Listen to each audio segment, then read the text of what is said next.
So ನಾವಿವತ್ತು 4 ಗಂಟೆಗೆ ಎದ್ದು ನೀರು ಕುಡಿಯೋಣ ಅಂತ ಚನ್ನಪಟ್ಟಣ ಹತ್ರ ಹೋಗಿದ್ದೆವು. ಸೊ ಚನ್ನಪಟ್ಟಣ ಬಿಟ್ಟು ಇನ್ನು ಮುಂದೆ ಕಬ್ಬಾಳಮ್ಮನ ದೇವಸ್ಥಾನ ರೋಡು ನೀರನ್ನು ತಗೊಂಡು ಅಲ್ಲೇನು ಸೈಡ್ಸ್ ಇರಲಿಲ್ಲ. ಸೊ ಸೈಡ್ಸ್ಗೋಸ್ಕರ ನಾವು ಮಂಚಿನ ಬೆಲೆಗೆ ಬಂದೆವು. ಸೊ ಆ ಜರ್ನಿ ಹೇಗಿತ್ತು ಅಂದರೆ ಸಾಕಾಗಿತ್ತು, ನೋಡ್ಕೊಂಡು ಬನ್ನಿ.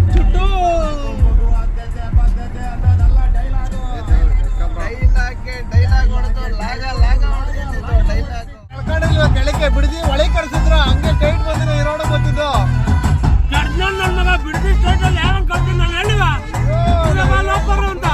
ನೋಡಕ್ಕೆ ಪಾಲ್ ಬಿಡದಿ ಒಳಗೆ ಕರ್ಸಿದ್ ಯಾರು ನೀವ್ ಕಂಡ್ರು ನನ್ ಟೈಟ್ ಆಯ್ತಿದೆ.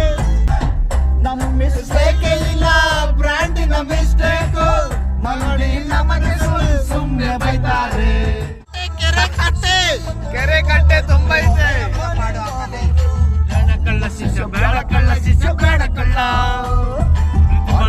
ಪ್ರೀತಿ ಮಾಡಕ್ಕಿಲ್ಲ, ಪ್ರೀತಿ ಮಾಡಕ್ಕಿಲ್ಲ.